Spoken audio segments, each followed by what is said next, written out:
Tema 3.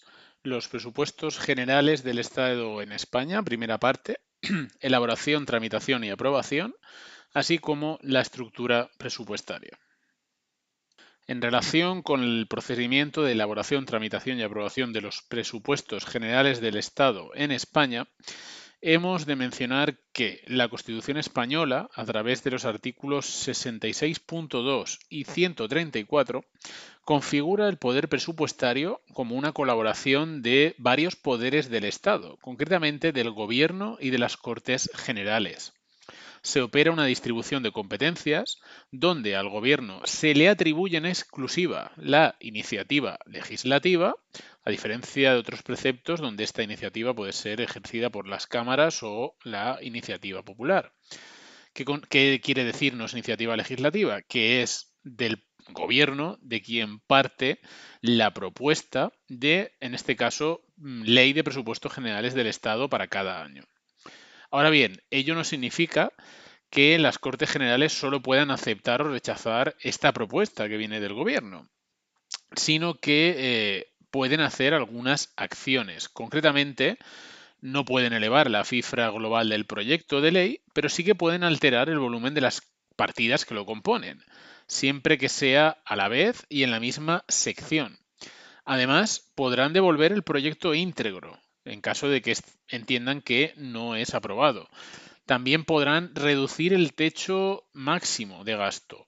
Y además, gracias a la Ley Orgánica de Estabilidad Presupuestaria y Sostenibilidad Financiera, que trataremos a continuación, el Congreso y el Senado, es decir, las Cortes, deben aprobar los objetivos de estabilidad presupuestaria y deuda pública sobre los que debe acomodarse el proyecto de presupuestos generales del Estado.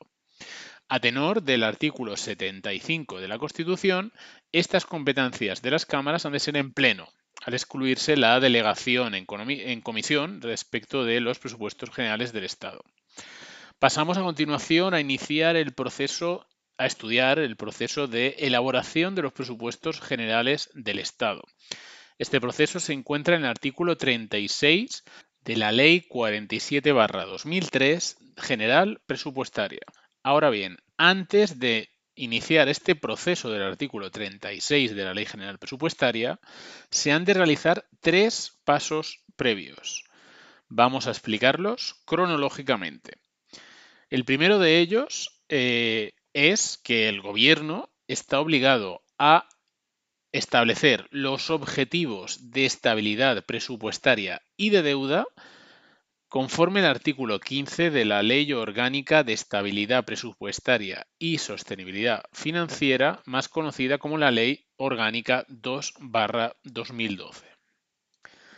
En este artículo 15 que podéis ver en pantalla, nos dice en su apartado primero que en el primer semestre de cada año, el Gobierno, a través de un acuerdo del Consejo de Ministros, a propuesta del Ministro de Hacienda, es decir, el Ministro de Hacienda llega y propone al Consejo de Ministros que apruebe este acuerdo de objetivos de estabilidad presupuestaria, y previo informe del Consejo de Política Fiscal y Financiera de las comunidades autónomas y de la Comisión Nacional de la Administración Local, en cuanto al ámbito de las mismas, es decir, dado que vamos a fijar, como ahora veremos, los objetivos de estabilidad presupuestaria y de deuda de todas las administraciones públicas, se requiere un informe de un consejo, del Consejo de Política Fiscal y Financiera de las comunidades autónomas, porque les afecta a las comunidades autónomas, así como un informe de la Comisión Nacional de la Administración Local, pues también afecta a los municipios como integrantes de la administración pública.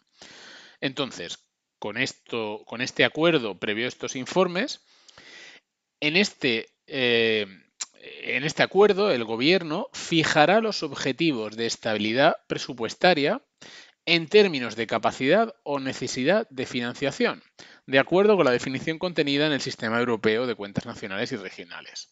Es decir, en primer lugar, va a determinar este acuerdo la capacidad o necesidad de financiación que van a tener como tope las administraciones públicas. Es decir, vamos a necesitar financiarnos hasta este máximo o bien tenemos capacidad y no necesitamos financiarnos hasta este tope.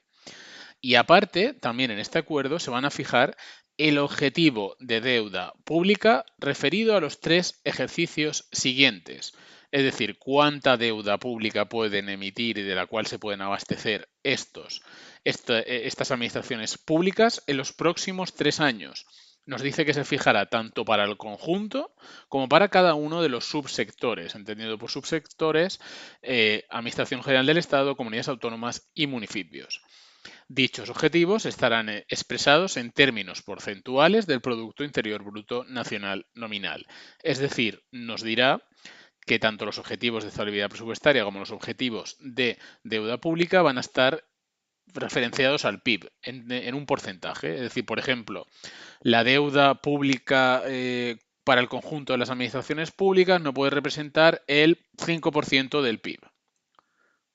Continúa este apartado primero diciéndonos que, en base a lo anterior que hemos mencionado, antes del 1 de abril de cada año, es decir, dentro de ese semestre, antes del 1 de abril, por lo tanto en el primer trimestre, el ministro de Hacienda, el Ministerio de Hacienda, ha de remitir las propuestas de objetivos, es decir, ya tiene que tener el trabajo hecho a 31 de marzo, ha de remitir las propuestas al Consejo de las Comunidades Autónomas como a la Comisión de las Administraciones Locales, las cuales tendrán un plazo máximo de 15 días desde que reciben estas propuestas para emitir sus informes. Concluye este apartado primero del artículo 15 diciéndonos que el acuerdo del Consejo de Ministros donde se apruebe estos objetivos de deuda pública y de estabilidad presupuestaria va a incluir también el límite de gasto no financiero del presupuesto del Estado, al cual se refiere el artículo 30 que vamos a de esta ley, de la Ley Orgánica de Estabilidad Presupuestaria, que vamos a analizar a continuación y que también se conoce vulgarmente como techo de gasto. Continúa este artículo 15 diciéndonos en su apartado segundo que para la fijación del objetivo de estabilidad presupuestaria se tendrá en cuenta la regla de gasto que se recoge en el artículo 12 de esta misma ley. ¿Qué nos dice ese artículo 12? Pues bien, en su apartado primero, este artículo 12 nos viene a decir que la variación del gasto de un año para otro de la Administración Central, las comunidades autónomas y las corporaciones locales no podrá superar la tasa de referencia de crecimiento del PIB de medio plazo de la economía española. En este artículo 12 se recoge una serie de excepciones, pero a efectos del examen, con saber en qué consiste esta regla de gasto no es suficiente. Continúa el apartado tercero de este artículo 15 diciéndonos que la fijación del objetivo de deuda pública ha de ser coherente con el objetivo de estabilidad presupuestaria, es decir, han de ir de la mano. Continúa diciendo, si en los supuestos previstos en el artículo 13.3 se superan los límites señalados en el 13.1 de esta ley, el objetivo deberá garantizar una senda de reducción de deuda pública conforme a la normativa europea.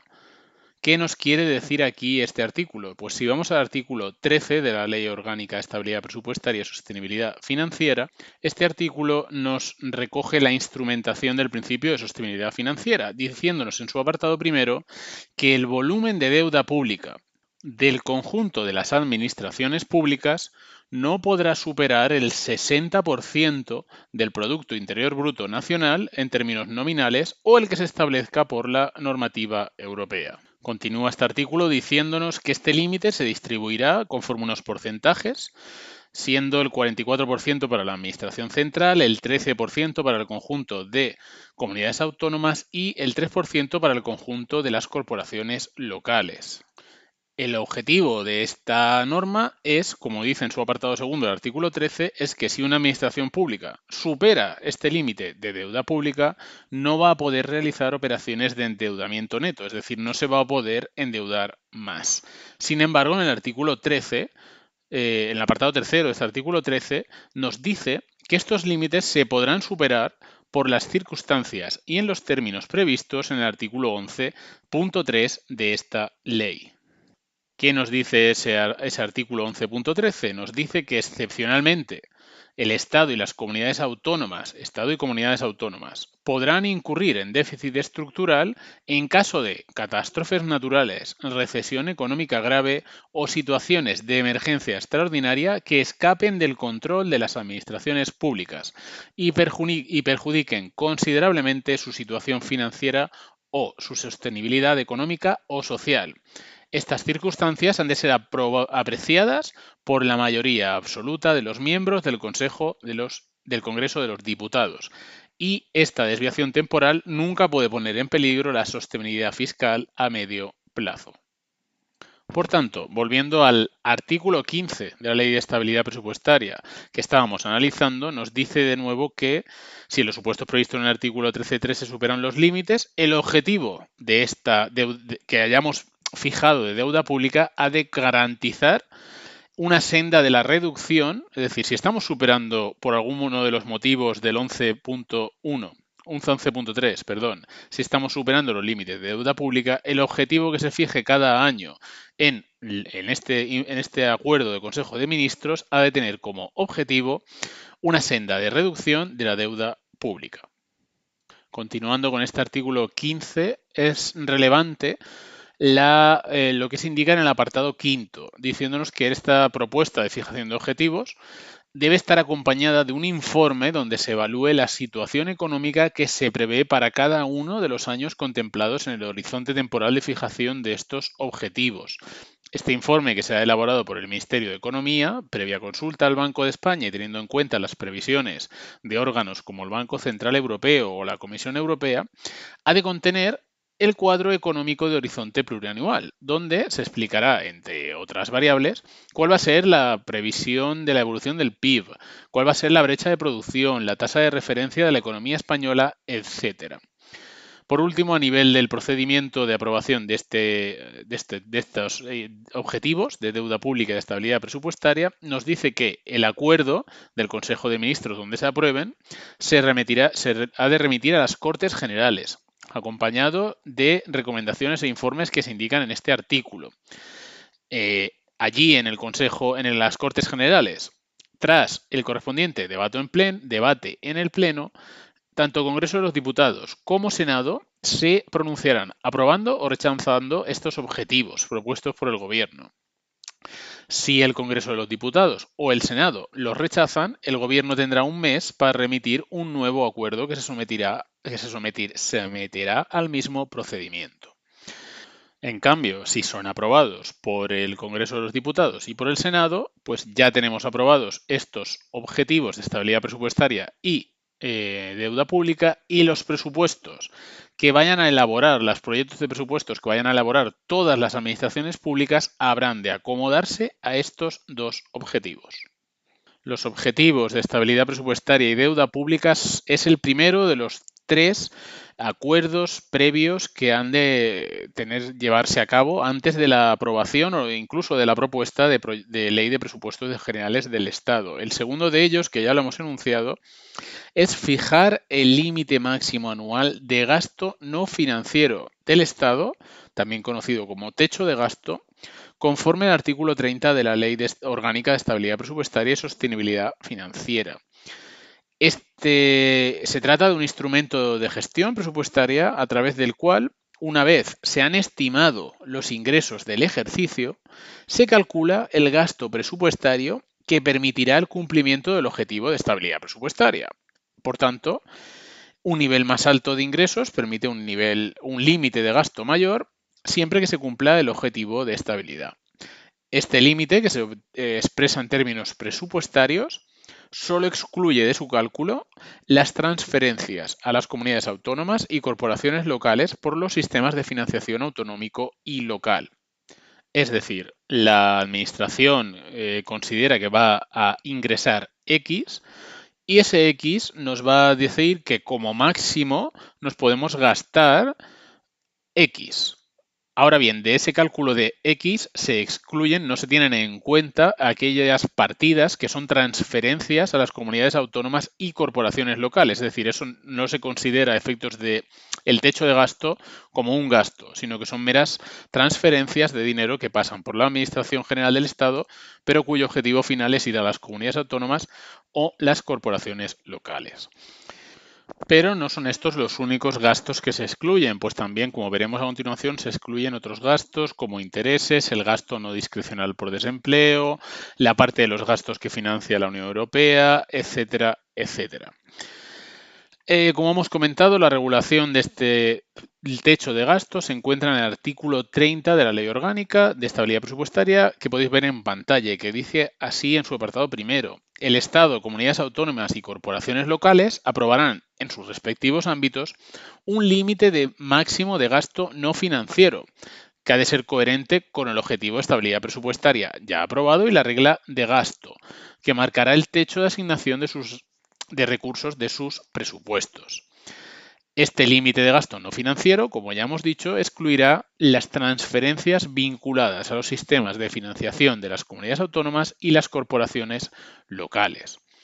En el apartado segundo nos indica que este límite de gasto no financiero se calcula con carácter general en el segundo trimestre del año y como límite tiene el de fecha el 1 de agosto, donde el Ministerio de Hacienda ha de informar al Consejo de Política Fiscal y Financiera sobre el límite de gasto financiero del presupuesto del Estado. Del mismo modo, aquí hemos hablado de la Administración General del Estado. Nos dice el apartado 3 que lo mismo ocurre con las comunidades autónomas que han de remitir al Consejo de Política Fiscal y Financiera su información sobre el límite de gasto que cada una de ellas haya aprobado antes del 1 de agosto. A modo de ejemplo, os invitamos a leer el Acuerdo de Consejo de Ministros de 26 de julio de 2022, por el cual se fija el límite de gasto no financiero del presupuesto del Estado para 2023, que dice así: el Consejo de Ministros ha aprobado el acuerdo que fija el límite de gasto no financiero del Estado para 2023, que asciende a 198.221 millones de euros. Nos dice que se trata de una cifra récord que supera en un 1% a los del año pasado. Por último, dado que es bastante posible que se incluya un ejercicio práctico para poder calcular el límite de gasto financiero, vamos a analizar cómo se realiza este cálculo. Y es que se realiza a través de la siguiente fórmula que podéis ver en pantalla, cuyos componentes son, en primer lugar, los ingresos no financieros, si bien llevan la coletilla de es clave, que son los ingresos no financieros antes de la cesión de impuestos a las administraciones territoriales. A estos ingresos no financieros hemos de sumarle el objetivo de estabilidad presupuestaria, que como hemos dicho es un porcentaje del PIB. A la suma de estos dos elementos hemos de restarle aquellos gastos de la contabilidad nacional excluidos, que como hemos dicho son las transferencias de gasto vinculadas a los sistemas de financiación de comunidades autónomas y corporaciones locales, así como la diferencia entre los ingresos no financieros antes de la cesión de impuestos a las administraciones territoriales, así como los ingresos no financieros después de la cesión de estos impuestos, lo que nos dará el concepto de cuál ha sido la cesión de impuestos a las administraciones territoriales.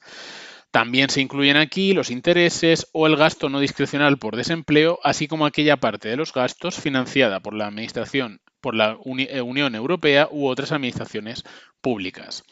Y por último, a esta operación hemos de sumar o restar, según el signo de la operación, una serie de ajustes de contabilidad financiera, de contabilidad nacional, como son, por ejemplo, intereses, inversiones militares, inversiones de administraciones públicas, reasignación de operaciones, etcétera, etcétera. Son elementos muy concretos de la contabilidad nacional que veremos en temas posteriores, pero que lo importante a efectos de este cálculo es saber que a los ingresos no financieros antes de la cesión se les suma el objetivo de estabilidad presupuestaria que hemos indicado anteriormente, se le resta los gastos de contabilidad que se excluyen y hay que saber cuáles son los excluidos, principalmente recordad las transferencias de gasto vinculadas a los sistemas de financiación de las comunidades autónomas, los intereses, el gasto discrecional por desempleo, aquella parte financiada por la Unión Europea u otras administraciones públicas, y a esto pudiera ser que nos obligaran a calcular alguna serie de ajustes,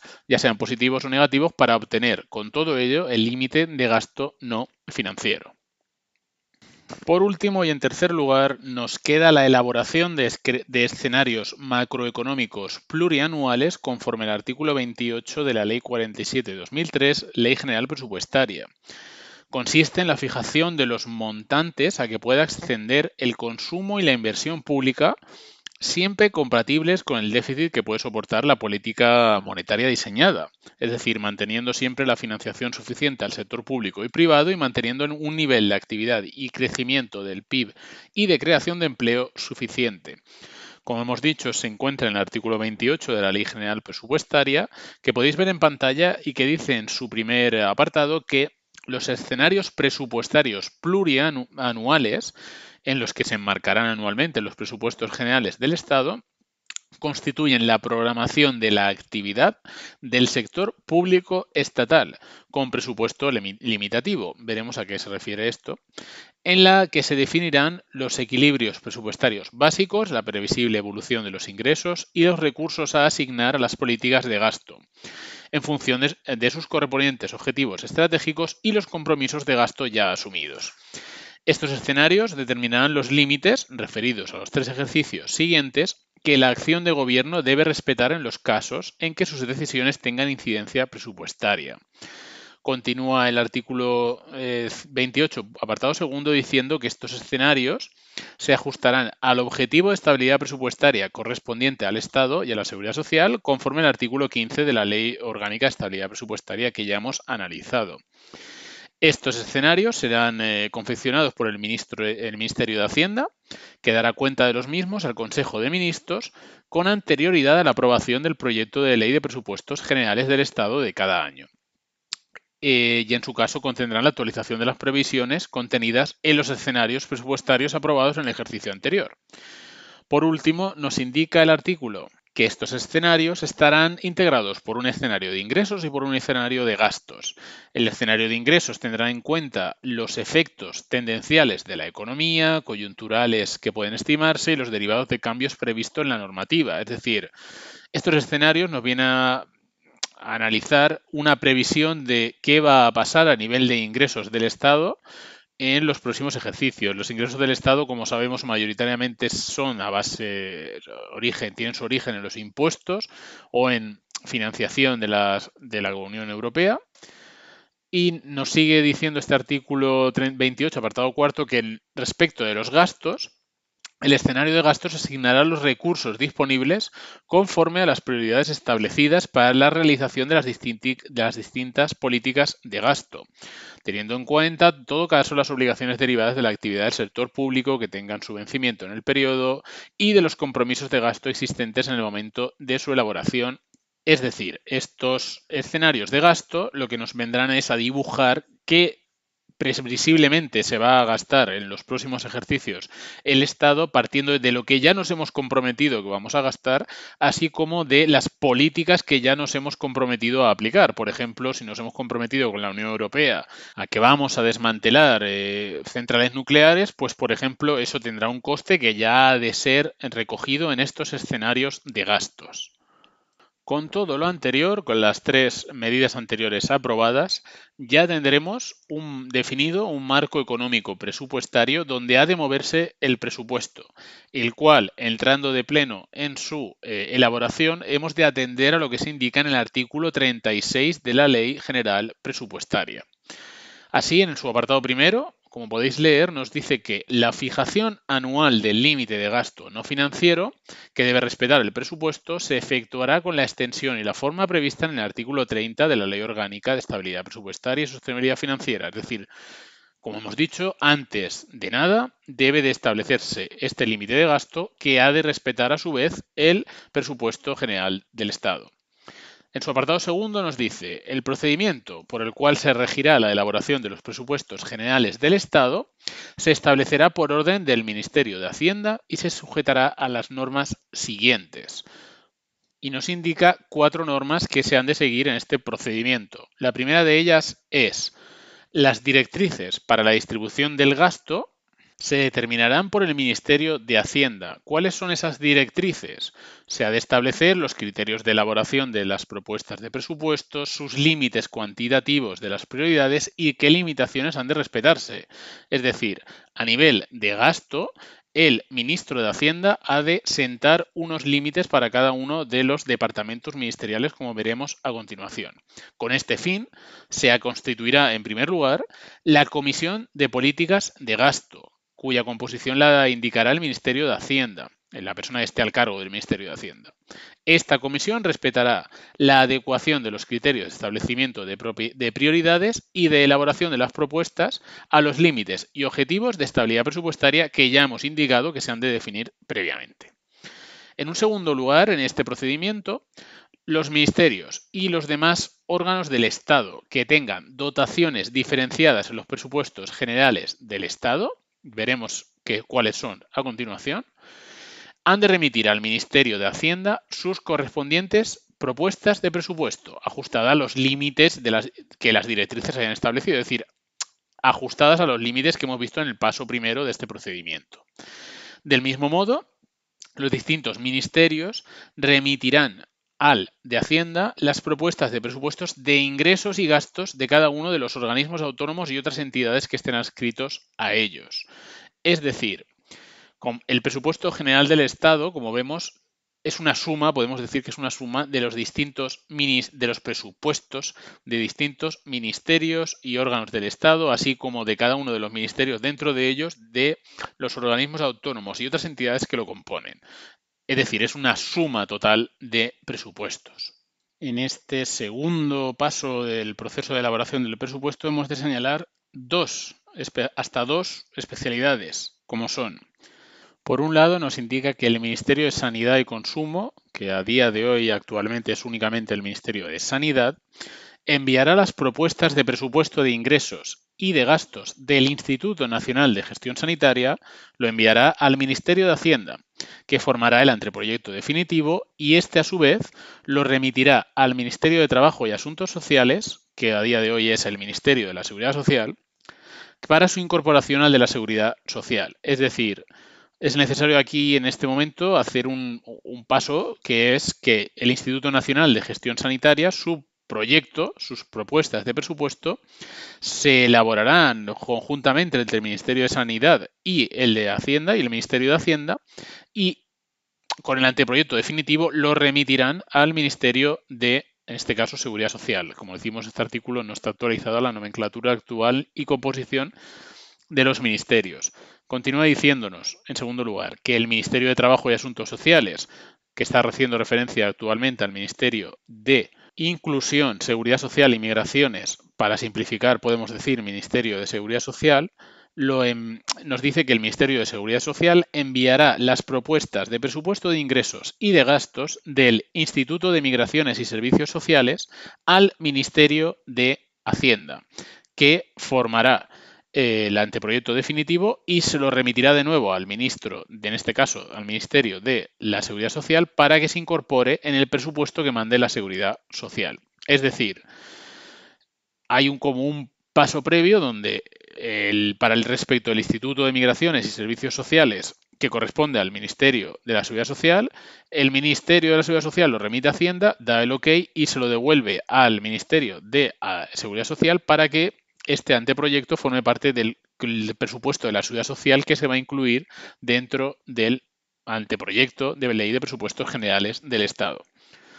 También nos dice respecto en el ámbito de la Seguridad Social, que el Ministerio de la Seguridad Social, con los anteproyectos elaborados por las entidades gestoras, servicios comunes y mutuas de accidentes de trabajo y enfermedades profesionales, formará el anteproyecto de presupuesto de la Seguridad Social, al que se incorporarán los presupuestos que ya hemos indicado, los anteproyectos que ya hemos indicado del Instituto Nacional de Gestión Sanitaria y del Instituto de Migraciones y Servicios Sociales.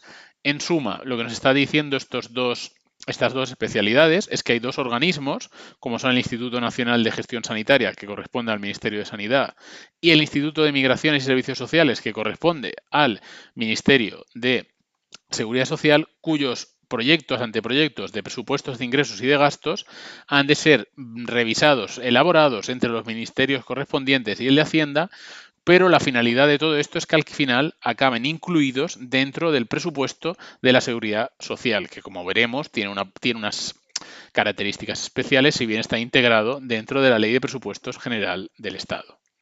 Para cerrar esta fase segunda del procedimiento de elaboración del presupuesto general del Estado, nos dice que los ministerios remitirán propuestas que contengan los presupuestos de operaciones corrientes y de operaciones de capital y financieras de las entidades públicas empresariales, sociedades mercantiles, estatales y fundaciones del sector público estatal que dependan funcionalmente de cada uno de estos ministerios, conforme se indica en el artículo 29. Estos presupuestos, los analizaremos a continuación, son distintos en cuanto a su composición de los generales, es decir, forman como una especie de excepción. Los analizaremos, ya decimos, a continuación. La tercera fase nos dice que las propuestas de presupuesto de gastos se acompañarán para cada programa de su correspondiente memoria de objetivos anuales fijados conforme el programa plurianual respectivo dentro de los límites que resulten alcanzables con las dotaciones previstas para cada uno de los programas.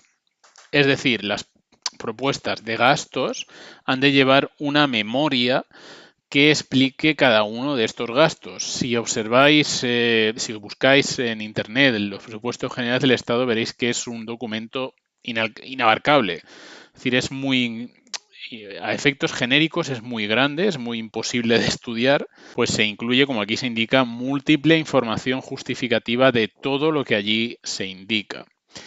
Por último, en una cuarta fase de este procedimiento nos dice que en el marco de este procedimiento el ministro de Trabajo, haciendo referencia al Ministerio de Seguridad Social, por orden de este ministerio se establecerán las especificaciones propias del procedimiento de elaboración de los presupuestos de la Seguridad Social. Es decir, como hemos dicho, la Seguridad Social tiene unos procedimientos especiales que se verán en su correspondiente tema, si bien después están incluidos en el presupuesto general del Estado. En el apartado tercero nos indica que el presupuesto de ingresos de la Administración General del Estado se elaborará por el ministro de Hacienda conforme a la distribución de recursos de la programación plurianual que se estudia en el artículo 29, que ya hemos nombrado anteriormente, así como adaptándose al cumplimiento de los objetivos de política económica establecidos por el Gobierno para cada ejercicio. En el apartado cuarto de este artículo 36 nos dice que las propuestas de los anteproyectos de presupuesto de cada uno de los organismos y demás documentación se formularán y tramitarán sirviéndose de los medios informáticos que establezca al efecto el Ministerio de Hacienda, como hemos dicho, debido a su volumen. Y por último, cierra este artículo relativo al procedimiento de elaboración de los presupuestos que corresponderá al ministro de Hacienda elevar al acuerdo del Gobierno el anteproyecto de ley de presupuestos generales del Estado. Es decir, el Ministerio de Hacienda es quien se encarga de compilar toda la información, ordenarla, elaborar un anteproyecto y ese anteproyecto subirlo al Gobierno, concretamente al Consejo de Ministros, para su aprobación de anteproyecto, que no significa que se esté aprobando la ley de presupuestos generales, sino que el Ministerio de Hacienda se encarga de elaborar, de fijar límites, de fijar políticas de gasto a seguir y con todo ello elabora una propuesta de anteproyecto que la eleva al Consejo de Ministros para que si da el ok, eso se transforme en un anteproyecto que pasará a la siguiente fase, que es llevar este anteproyecto al Congreso de los Diputados y el Senado. Para cerrar esta fase de elaboración de los presupuestos generales del Estado, es importante diferenciar entre presupuestos de entidades con presupuesto limitativo o administrativo y aquellas que tienen un presupuesto estimativo o de explotación y capital. A ambas se les aplica este artículo 36, pero el procedimiento es distinto. Las entidades con presupuesto limitativo son la norma general, son la mayoría de las instituciones del Estado, de las administraciones públicas, departamentos ministeriales o organismos autónomos. Y el proceso de elaboración de los presupuestos generales del Estado comienza, es decir, se inicia todo lo que hemos visto en el artículo 36 con una orden aprobada por el ministro de Hacienda, que recordemos que por el Ministerio de Hacienda, que recordemos es quien dirige todo, quien orquesta esta operación de elaboración, y el ministro de Hacienda, como decimos, saca a inicios de año o a principios de año una orden ministerial de instrucciones para la elaboración de los presupuestos generales del Estado. Estas órdenes ministeriales de carácter anual sirven para complementar todo lo que se indica en el artículo 36 de la Ley General Presupuestaria y fija directrices, criterios generales y determinan la estructura presupuestaria. A modo de referencia, os invitamos a estudiar, a leer la última orden publicada al efecto, que es la orden del Ministerio de Hacienda y Función Pública 535/2022 de 25 de junio, por la cual se dictan las normas para la elaboración de los presupuestos generales del Estado para el ejercicio 2023.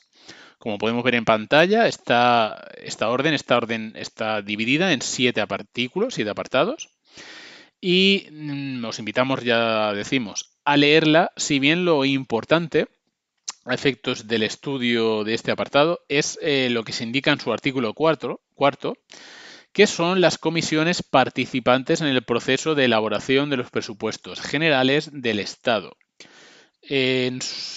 Como decimos, en este artículo cuarto se indica que participan varios órganos colegiados, de los cuales solamente la Comisión de Políticas de Gasto es la que nos nombra el artículo 36, mientras que el resto son comisiones creadas por esta orden ministerial que, ya os adelantamos, se repiten año tras año. Es decir, no es algo nuevo de esta orden de 2022, sino que es algo recurrente. Por lo tanto, a efectos del examen es importante conocer las distintas comisiones que participan en este proceso de elaboración de los presupuestos generales del Estado. A saber, tenemos en primer lugar la Comisión de Políticas de Gasto, cuya participación es de especial trascendencia. Se encuentra presidida por el titular del Ministerio de Hacienda, y siendo suplente el titular de la Secretaría de Estado de Presupuestos y Gastos, y estará integrada esta comisión por los titulares de los departamentos ministeriales, es decir, por cada uno de los ministros, o, en ausencia de estos, por los titulares de las subsecretarías de cada uno de estos ministerios. Sus tareas son más políticas que técnicas y versan sobre desarrollar límites y objetivos presupuestarios y de asignación de recursos. Es decir, fijan la senda por la cual han de transitar cada uno de los presupuestos relativos, presupuestos de gastos. En segundo lugar, tenemos las comisiones de análisis de programas, la cual existe una por cada departamento ministerial, y son grupos de trabajo encargados de analizar la adecuación y validez de los programas de gasto respecto de los objetivos perseguidos por los mismos, es decir, por cada uno de estos programas, y así como sus necesidades financieras conforme a las prioridades de las políticas de gasto dentro de las disponibilidades financieras preestablecidas. Por último, encontramos las comisiones presupuestarias, una también por departamento ministerial, y en ellas estará representada cada centro directivo, cada organismo autónomo, etcétera. Es decir, dentro de cada ministerio, en estas comisiones presupuestarias, cada uno de los centros directivos o organismos o entidades que lo forman se están representadas en esta comisión. El jefe de la oficina presupuestaria de ese departamento ministerial será el secretario de la comisión. Y estas comisiones son las que se encargan de elevar al ministro correspondiente las propuestas de su área, criterios de prioridad, etcétera. Es decir, en esa propuesta que cada ministerio envía al Ministerio de Hacienda, estas propuestas de cada ministerio, como decimos, vienen de esta comisión presupuestaria, que es la que se ha encargado de compilar y elaborar el presupuesto, la propuesta de presupuesto de ese departamento ministerial. De esta orden ministerial que estamos estudiando, también podemos obtener más información sobre el procedimiento de elaboración de los presupuestos, más allá de lo que indica el artículo 36. Y es que podemos leer que con la aprobación de la orden y la constitución de las anteriores comisiones que hemos citado, comienza de verdad la fase de elaboración de los presupuestos generales del Estado conforme todos los pasos del artículo 36.4 de la Ley General Presupuestaria. Además de las propuestas de presupuesto, cada ministerio, como hemos dicho, deberán remitir las propuestas de presupuestos de ingresos y gastos de cada organismo autónomo y entidad adscrita a ellos. Estas, junto con las propuestas de los departamentos ministeriales, no constituyen una unidad, pero en la práctica su tramitación es simultánea, es decir, son distintos. Es decir, por un lado, por ejemplo, el Ministerio de Economía tiene un organismo autónomo que ya hemos citado en algún momento, como puede ser el INE, el Instituto Nacional de Estadística, y si bien tendrá un presupuesto diferenciado del Ministerio de Economía, en la práctica su tramitación es simultánea, es decir, el Ministerio de Economía envía al Ministerio de Hacienda para su compilación un paquete donde está incluido el presupuesto del propio ministerio, pero también del organismo autónomo INE. Ojo, todo el rato estamos hablando de propuestas de presupuestos de gasto, pues el presupuesto de ingresos siempre lo elabora en exclusividad el Ministerio de Hacienda. Recibidas todas las propuestas por parte de los departamentos ministeriales, la Dirección General de Presupuestos, una dirección general que vemos en el tema 2, que forma parte del Ministerio de Hacienda, elaborará los estados de gastos del anteproyecto, teniendo en cuenta las prioridades formuladas por la Comisión de Políticas de Gasto y los estudios de asignación de recursos que hayan realizado las comisiones de análisis de programas. Por su parte, la Secretaría de Estado de Presupuestos y Gastos coordinará las propuestas del Ministerio de Hacienda, así como de otros centros directivos de otros departamentos ministeriales que tengan competencia en materia de ingresos para realizar unas previsiones y estimaciones que sirvan a la Dirección General de Presupuestos para elaborar el presupuesto de ingresos. Así, elaborados el estado de gastos o propuesta de presupuesto de gastos y de ingresos, ambos se elevarán al Ministerio de Hacienda, al ministro, a la persona responsable del Ministerio de Hacienda, quien someterá en ese momento el anteproyecto de ley a acuerdo del Consejo de Ministros. Este es el funcionamiento de los presupuestos de entidades que tienen presupuesto limitativo. Pero, como hemos podido ver en el apartado segundo del artículo 36, existen otras entidades que tienen un presupuesto estimativo, también llamado presupuestos de explotación y capital. Estos son los elaborados por las entidades públicas empresariales, fundaciones del sector público estatal, sociedades mercantiles estatales, etcétera, así como consorcios y organismos públicos que tengan presupuesto estimativo. Y estos presupuestos se desarrollarán dentro de los mismos plazos que hemos nombrado respecto de los administrativos, pero con una distinta autonomía y participación de órganos. Por ejemplo, no se ven afectados por el objetivo de estabilidad ni por el límite máximo de gasto financiero.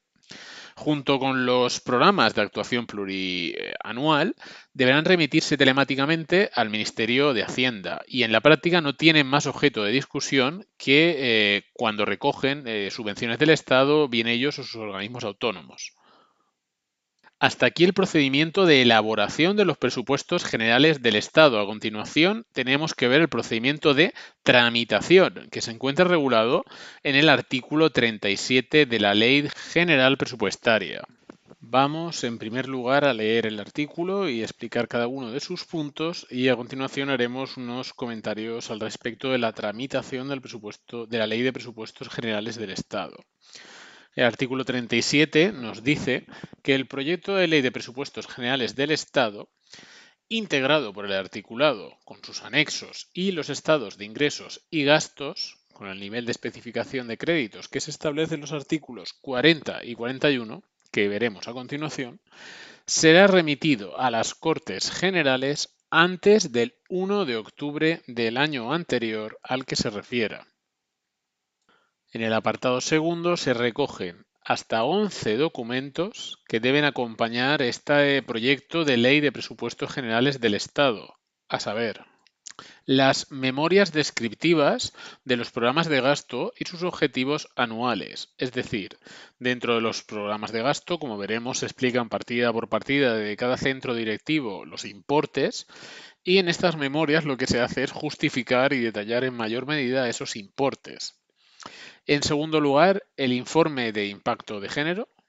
Y es que en atención a lo dispuesto en el artículo 15 de la Ley Orgánica 3/2007 para la igualdad efectiva de mujeres y hombres, es necesario que los presupuestos incluyan este informe. Ya no solo los presupuestos, sino cualquier actuación de las administraciones públicas han de tener este informe de impacto de género para medir el grado de compromiso de un gobierno con los objetivos de igualdad de oportunidades entre mujeres y hombres. En el mismo sentido, hay un tercer documento que es necesario que acompañe al proyecto, que es el informe del impacto en la infancia, en la adolescencia y en la familia, que este informe nos describirá la vinculación que existe entre cada uno de los programas presupuestarios con los Objetivos de Desarrollo Sostenible, la Convención sobre los Derechos del Niño, las dimensiones del bienestar infantil, bienestar familiar, etcétera. Un poco en la línea que nos estamos moviendo, hay un cuarto informe, que es el informe de alineamiento de los presupuestos generales del Estado con los Objetivos de Desarrollo Sostenible de la Agenda 2030. ¿Qué son estos Objetivos de Desarrollo Sostenible de la Agenda 2030? Son unos objetivos globales, mundiales, que fueron adoptados por la ONU, por las Naciones Unidas en 2015, como un llamamiento universal para poner fin a la pobreza, proteger el planeta y garantizar que para el 2030 todas las personas disfruten de paz y prosperidad. Si echáis un ojo a cualquier programa eh, relacionado con el gobierno, veréis que este logo de Objetivos de Desarrollo Sostenible 2030 aparecen por todos lados porque digamos que todas las políticas de España englobada dentro de la Unión Europea y como participante miembro de la ONU, todas sus actividades, digamos que tienen por objetivo estos objetivos de desarrollo sostenible para el año 2030. El quinto informe que nos exige este artículo es un anexo con el desarrollo económico de los créditos por centros gestores de gasto. A continuación, cuando expliquemos la estructura de los presupuestos, entenderéis qué significan el desarrollo económico de los créditos por centros gestores de gasto. En sexto lugar, un anexo de carácter plurianual de los proyectos de inversión pública, que incluirán su clasificación territorial. Es decir, dentro de la línea de gastos que tenga cada uno de los centros directivos, una parte de esos gastos tendrán carácter de inversión. Por ejemplo, una mejora de una carretera, una mejora de un acceso a una ciudad, que sea dependencia, obviamente estamos hablando a nivel estatal, que sea del Estado. Por lo tanto, en este anexo se indicarán estos proyectos, así como en qué ámbito geográfico quedan enmarcados. En séptimo lugar, la liquidación de los presupuestos del año anterior y un avance de la liquidación del ejercicio corriente. ¿Qué quiere decir esto? Como hemos indicado en varias ocasiones, los presupuestos se estructuran en base a unos ingresos previstos, se articulan una serie de gastos que deben coincidir, como hemos dicho anteriormente. Por lo tanto, es necesario, pasado el año objeto de ese presupuesto, hacer una liquidación. Dijimos que nos íbamos a gastar tanto. En base a estos supuestos ingresos, ¿qué ha ocurrido? Hemos ingresado lo que esperábamos, más, menos, hemos gastado lo que dijimos, más, menos, y con ello se obtiene una liquidación que debemos informar en los presupuestos generales del Estado del año en curso. En octavo lugar, nos indica que debemos incluir las cuentas y balances de la Seguridad Social del año anterior. De la Seguridad Social no como parte del Ministerio, sino como ente. La Seguridad Social es un sistema propio que incluye distintos actores, desde el Ministerio de la propia Seguridad Social, de Inclusión, Seguridad Social y Migraciones, como la Secretaría de Estado de Seguridad Social y Pensiones, así como varias direcciones generales, institutos, tesorerías que la componen. Por lo tanto, todo forma un ente, un todo, que nos exige este artículo que sus cuentas y balances del año anterior, al año en curso, aparezcan. En noveno lugar, los estados consolidados de los presupuestos. ¿Qué son estos estados consolidados? Bueno, como hay muchos organismos, es decir, dentro de la Ley de Presupuestos Generales se incluyen múltiples centros directivos, organismos, ministerios, los cuales muchos de sus gastos se convierten en ingresos para muchos de los otros debido a transferencias entre las propias entidades. Estos presupuestos, estos estados consolidados de los presupuestos, lo que hacen es netear, limpiar estas duplicaciones, estos duplicados, puesto que lo que es un gasto en uno es un ingreso en otro, si lo eliminamos tendremos la realidad. Es lo que se hace en estos presupuestos consolidados, estos estados consolidados. En décimo lugar, un informe económico financiero que incluirá una explicación de los contenidos de cada presupuesto con especificación de las principales modificaciones que presenten en relación con los vigentes, con los del año en curso. Y en decimoprimer y último lugar, una memoria de los beneficios fiscales.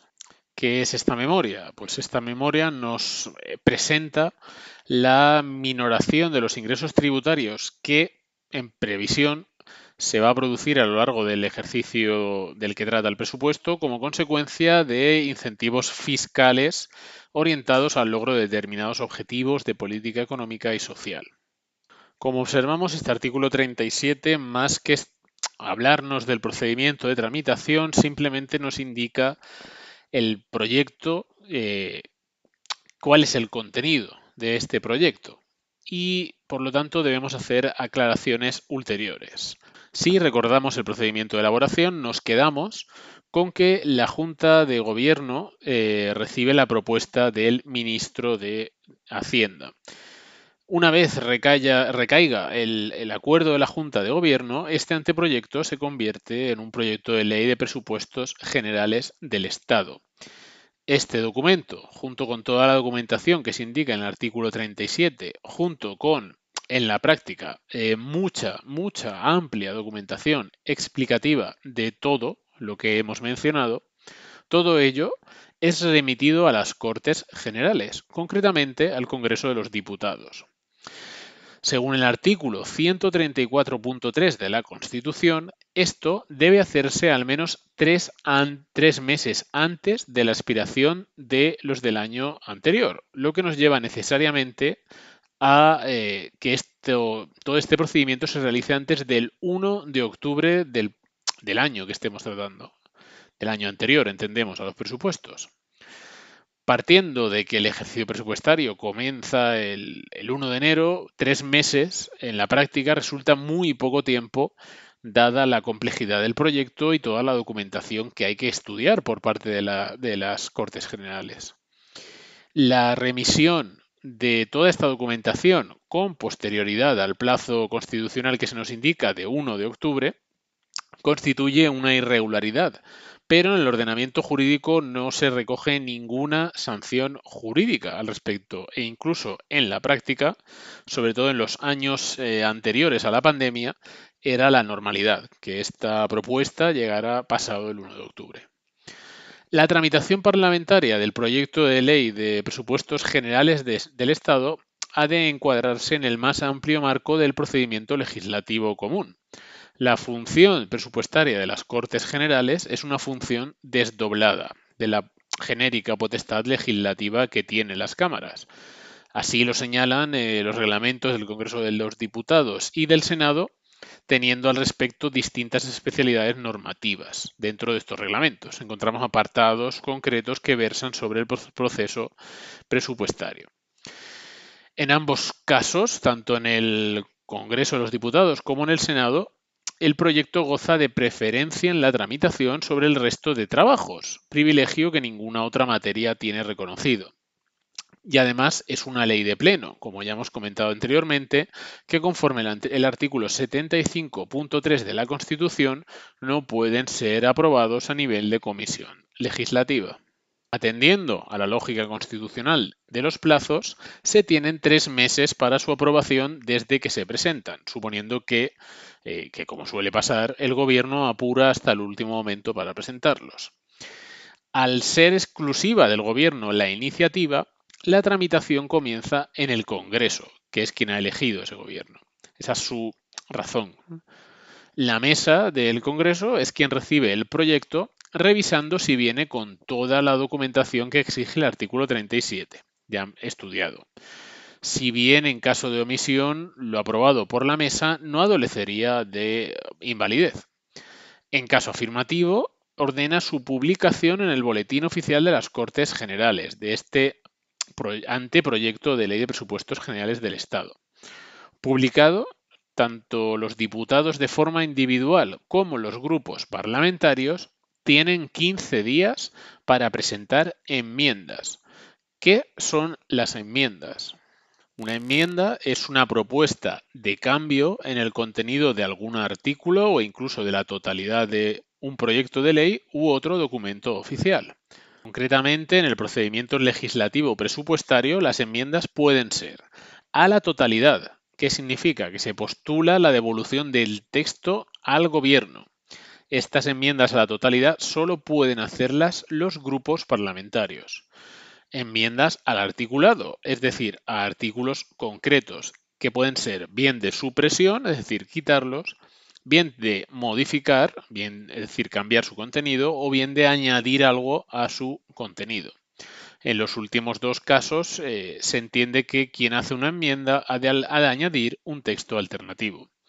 Y por último, pueden realizarse enmiendas al estado de autorización de gastos. Cerrado el plazo de presentación de enmiendas, si se han presentado enmiendas a la totalidad, existirá un debate de pleno. En este debate de pleno necesariamente deben quedar fijadas las cuantías globales de los estados del presupuesto.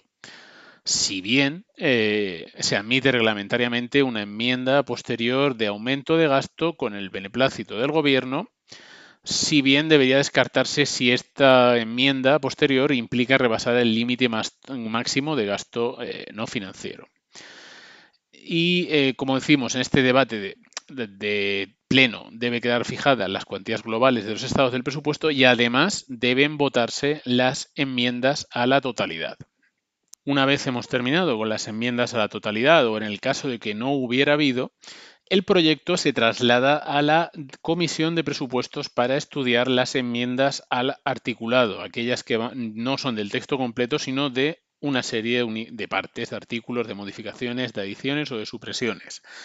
Y aquí se designan uno o varios ponentes que estudian el texto más el resto de enmiendas y presentan un informe, el cual será debatido en esta Comisión de Presupuestos.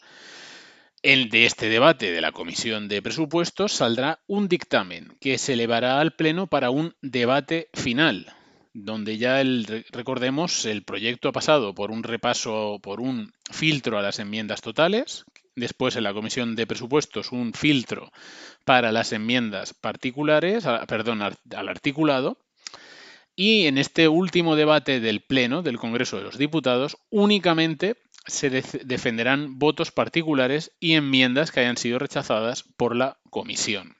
Una vez aprobado el proyecto en el Congreso de los Diputados, se remite por el presidente del Congreso de los Diputados al presidente del Senado, junto con todos los antecedentes que hemos comentado, es decir, se le remite el expediente completo.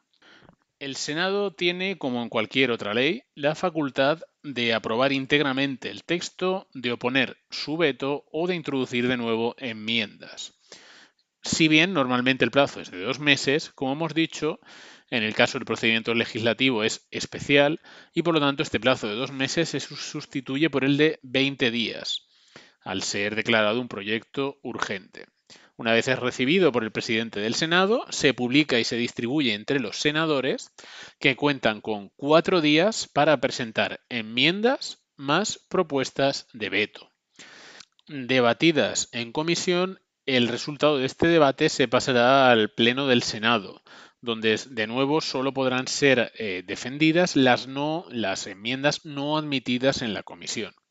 Este debate del Pleno del Senado, dada la urgencia, versará en primer lugar sobre la totalidad del texto, donde pueden participar únicamente los portavoces de los grupos parlamentarios y además obliga a agrupar las enmiendas al articulado por capítulos. En este punto tenemos dos caminos. Si es aprobado por el Pleno del Senado, iremos al punto siguiente de tramitación del proyecto de Ley de Presupuestos Generales del Estado. Si el proyecto es vetado o se le presentan enmiendas, volverá al Pleno del Congreso de los Diputados, diferenciando entre lo siguiente. En caso de veto, veto es que el Pleno del Senado se opone al total del texto, es decir, al texto en sí. En caso de veto, por lo tanto, se volverá al Pleno del Congreso de los Diputados, que votará en primer lugar de nuevo el texto que envió en su momento al Senado. De tal forma que si este texto que originalmente envió el Congreso al Senado se vota, se aprueba por mayoría absoluta de la Cámara del Congreso de los Diputados, se levantará el veto del Senado y continuaremos con la tramitación. Si por lo que fuera no se consigue levantar ese veto, es decir, no se consigue la mayoría absoluta de la Cámara, deberán dejarse pasar 2 meses desde la formulación del veto del Senado para hacer una siguiente votación, de nuevo en el Pleno del Congreso de los Diputados, donde en este caso quedará levantado el veto por mayoría simple de los asistentes. Mientras que si no se consigue en esta segunda votación alcanzar la mayoría simple, el texto se entiende que quedará rechazado y tenemos que volver a presentar un anteproyecto de ley de presupuestos generales del Estado. En el caso de que lo que venga del Senado sea no un veto a la totalidad del texto, sino enmiendas, estas enmiendas, en caso de ser apoyadas por mayoría simple de la Cámara del Congreso de los Diputados, quedarían incorporadas al texto. En caso contrario, de no alcanzar esa mayoría simple, se descartarían y pasaríamos a la siguiente fase de tramitación. Esta fase posterior a la tramitación es la aprobación. En todos los casos que anteriormente hemos dicho, donde el texto se considera aprobado, la necesidad de publicación de la Ley de Presupuestos Generales del Estado es igual de necesaria que en cualquier otra ley. El plazo de entrada en vigor de esta ley sí que es distinto, no es el predeterminado en el artículo 2 del Código Civil, donde si no se dice nada la ley entra en vigor a los 20 días de su publicación, sino que la entrada en vigor de este texto aprobado será el primer día del ejercicio económico. Por lo tanto, nos podemos encontrar con múltiples situaciones. Serán más de 20 días si los presupuestos generales del Estado se publican más allá de 20 días antes del 1 de enero, e incluso podrán ser menos de 20 días y su aprobación y su entrada en vigor será inmediata en el caso de posibles prórrogas. Ello sin necesidad de que la propia ley de presupuestos generales así lo indica, pues todo esto está indicado por el artículo 134 de la Constitución, que dice 134.4, que dice así: si la ley de presupuesto no se aprobara antes del primer día del ejercicio económico correspondiente, se considerarán automáticamente prorrogados los presupuestos del ejercicio anterior hasta la aprobación de unos nuevos. Esto lo tenemos que vincular con lo que indica el artículo 38 de la Ley General de Presupuestaria, que nos dice en el mismo sentido que si la Ley de Presupuestos Generales del Estado no se aprueba antes del primer día del ejercicio correspondiente, se considerarán automáticamente prorrogados los presupuestos iniciales del ejercicio anterior, hasta la aprobación y publicación de los nuevos. Por lo tanto, nos aparece aquí una figura muy importante, que es la prórroga de los presupuestos generales del Estado. Una figura que puede ser más o menos habitual a nivel local o autonómico, pero que en los últimos años, sobre todo en los anteriores a la pandemia, ocurrió a nivel estatal, donde se prorrogaron incluso durante más de 2 ejercicios. Continúa diciendo el apartado segundo de este artículo 38 que la prórroga no afectará a créditos para gastos correspondientes a programas o actuaciones que terminen el ejercicio que se está prorrogando, o para obligaciones que se extingan en ese ejercicio que se está prorrogando. Es decir, no tiene sentido que si los presupuestos del año X cubrían una obligación cuya obligación termina en ese año X, en el año siguiente esa partida presupuestaria se siga ejecutando. Lo que se hace es, en caso de prórroga, se omite y ya está. En cuanto al apartado tercero, nos indica que la estructura orgánica del presupuesto prorrogado se adaptará sin alteración a la organización administrativa en vigor en el ejercicio del presupuesto que debe ejecutarse. ¿Qué nos está diciendo aquí? La estructura orgánica del presupuesto la analizaremos en el siguiente punto, pero lo que nos viene a decir mayormente es, por ejemplo, si en el ejercicio anterior había un ministerio llamado, por ejemplo, de Trabajo y Seguridad Social, que en el ejercicio siguiente ese ministerio se divide en dos, en Trabajo y por otro lado en Seguridad Social, que lo que nos viene a decir este punto es que ese presupuesto prorrogado se tiene que adaptar a la nueva estructura orgánica. La figura, por tanto, de la prórroga aparece necesariamente, como hemos dicho, en todos los ordenamientos constitucionales europeos, debido a la vigencia limitada que tiene la Ley de Presupuestos Generales del Estado. Pues al final es una ley cuya duración es necesariamente la de un ejercicio, un año. Así como la falta de garantías existentes que aparecen, o que faltan en este caso, en el ordenamiento jurídico para qué hacer en caso de que ésta se haya expirado. ¿Qué ocurre si se ha expirado, si ha pasado el plazo de una ley de presupuestos generales del Estado y no está aprobada la nueva? Las soluciones que hemos adoptado en el ordenamiento jurídico español son las indicadas en el artículo 134.4 de la Constitución y el 38 de la Ley General de Presupuestos, Ley General Presupuestaria. Al respecto, hemos de señalar tres características que definen esta prórroga de nuestro ordenamiento jurídico. En primer lugar, es provisional. Solo existirá esta prórroga hasta la aprobación de los nuevos, si bien doctrinalmente puede entenderse que estos presupuestos prorrogados tienen un carácter temporalmente ilimitado, pues esa aprobación de los nuevos presupuestos puede darse en el primer mes o pueden pasar 5 o 6 años. Por lo tanto, es un horizonte temporal ilimitado. No lo conocemos ni tiene un límite. Pueden ser un mes, 5 años, 20 años. En segundo lugar, esta prórroga es excepcional. Es decir, no se aplica siempre, sino que necesariamente exige que los nuevos presupuestos no estén aprobados a inicio del ejercicio, a 1 de enero. Y por último, esta prórroga es automática. No hay necesidad expresa, de acto expreso del Gobierno o de las Cortes Generales, es decir, ninguno de los órganos constitucionales tiene por qué pronunciarse. No obstante, es frecuente que en caso de prórroga, para cubrirse todo el mundo las espaldas, se publique un Real Decreto Ley regulando la situación. Pero la finalidad no es en este caso autorizar la prórroga, sino establecer normas complementarias para este procedimiento transitorio.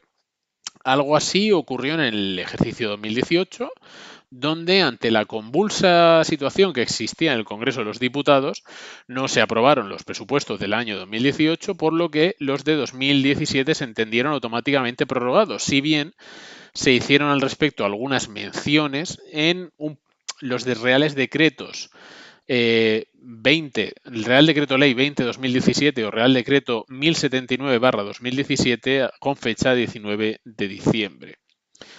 Por último, respecto a la cuestión de qué normas del presupuesto general del Estado son las que se prorrogan, el Tribunal Supremo ha entrado a determinar que lo que se prorroga en sí son los presupuestos generales del Estado y no la Ley de Presupuestos Generales del Estado, por lo que hemos de entender que lo que se prorrogan son estados cifrados y aquellas disposiciones del articulado que guardan relación directa con estos números, con estas previsiones de ingresos o habilitaciones de gastos. Para el jurista José Pascual García, la prórroga concernirá a todas aquellas normas que, si el presupuesto hubiera finalizado con el año natural, el legislador hubiera tenido que reiterar que continuaban vigentes, sin necesidad de tener que derogarlas de forma expresa al entenderse tácitamente extinguidas. Para cerrar este tema hablaremos de la estructura presupuestaria.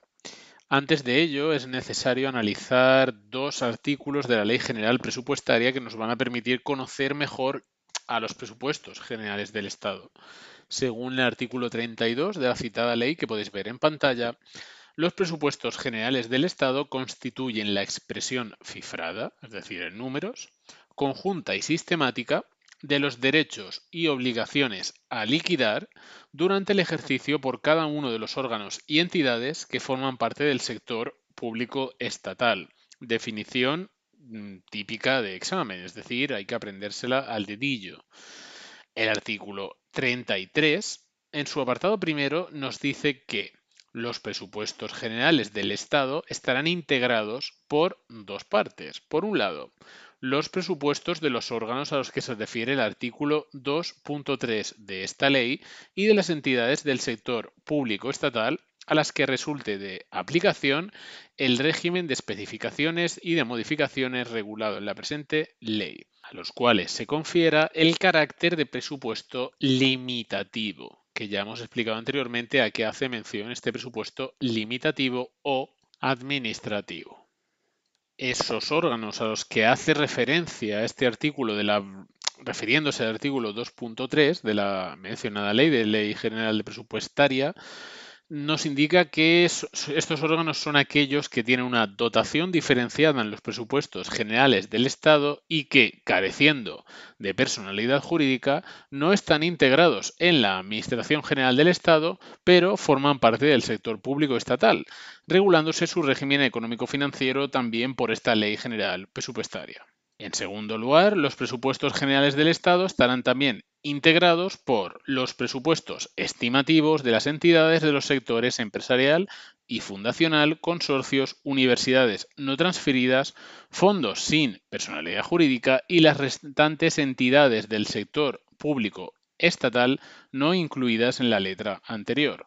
Es decir, estamos hablando de los presupuestos estimativos o también llamados de explotación y capital. Por último, el apartado segundo de este artículo 33 nos establece también algo parecido al contenido de los presupuestos generales del Estado, pero en el sentido de obligaciones y derechos, diciéndonos que los presupuestos generales del Estado determinarán 5 cosas. Por un lado, obligaciones económicas que, como máximo, pueden reconocer los sujetos del apartado A, del párrafo A del apartado anterior, perdón, los derechos a reconocer durante el correspondiente ejercicio presupuestario por los entes mencionados en el párrafo anterior, las operaciones financieras y no financieras a realizar por las entidades del párrafo B, es decir, por las de los presupuestos estimativos, también los objetivos a alcanzar en el ejercicio por cada uno de los gestores responsables de los programas con los recursos que el respectivo presupuesto les asigna y, por último, la estimación de los beneficios fiscales que afectan a los tributos del Estado, beneficios fiscales que ya hemos explicado. Por tanto, los presupuestos generales del Estado son el contenido de una ley, que es la Ley de Presupuestos Generales del Estado. Pero toda esta definición jurídica de presupuestos generales del Estado, que hemos visto en los artículos 32 y 33, no requiere atender a notas que los diferencia de otros actos legislativos. Esas notas son 3. En primer lugar, su ámbito. Su ámbito de aplicación es para el sector público estatal en el sentido del artículo 2 de la Ley General Presupuestaria y del artículo 33 de la Ley General Presupuestaria, además de lo que defina de cada ámbito de aplicación que se ha definido en cada Ley de Presupuestos Generales del Estado, que concreta esto en mayor medida. ¿Qué nos dice el artículo 2 de la Ley General Presupuestaria que es el sector público estatal? Pues bien, lo podéis ver en pantalla, vamos a repasarlo para ver sus relaciones con lo que ya sabemos, visto en el ejercicio 1, y es que a efectos de esta ley es el sector público estatal la Administración General del Estado y el sector público institucional estatal. Para la Administración General del Estado no se presenta más problema, pero el apartado segundo de este artículo desgrana que integra el sector público institucional estatal. Y son, por un lado, los organismos públicos que son vinculados o dependientes de la Administración General del Estado, que a su vez se clasifican en organismos autónomos, ya los hemos visto en la Ley de Jurisdicción del Sector Público. Por otro lado, las entidades públicas empresariales, que también las hemos visto en la citada ley. Y por último, las agencias estatales. ¿Qué son las agencias estatales? Pues bien, se encuentran reguladas en los artículos 108 bis y siguientes de la Ley 40/2015 y nos viene a decir el artículo 108 bis que son entidades de derecho público dotadas con personalidad jurídica pública, patrimonio propio y autonomía en su gestión, que están facultadas para ejercer potestades administrativas, que son creadas por el Gobierno para el cumplimiento de los programas correspondientes a sus políticas públicas que desarrolle la Administración General del Estado en el ámbito de sus competencias. Están dotadas de mecanismos de autonomía funcional, responsabilidad por la gestión y control de resultados conforme los artículos 108 bis y siguientes. Volviendo al sector público institucional estatal, en segundo lugar, forman parte también de él las autoridades administrativas independientes. ¿Qué son las autoridades administrativas independientes? Se encuentran reguladas los artículos 109 y 110 de la Ley 40/2015 y, según el 109, son autoridades administrativas independientes de ámbito general, estatal, las entidades de derecho público que, estando vinculadas a la Administración General del Estado y con personalidad jurídica propia, tienen atribuidas funciones de regulación o supervisión de carácter externo sobre sectores económicos o actividades determinadas por requerir su desempeño de independencia funcional o de una especial autonomía respecto de la Administración General del Estado.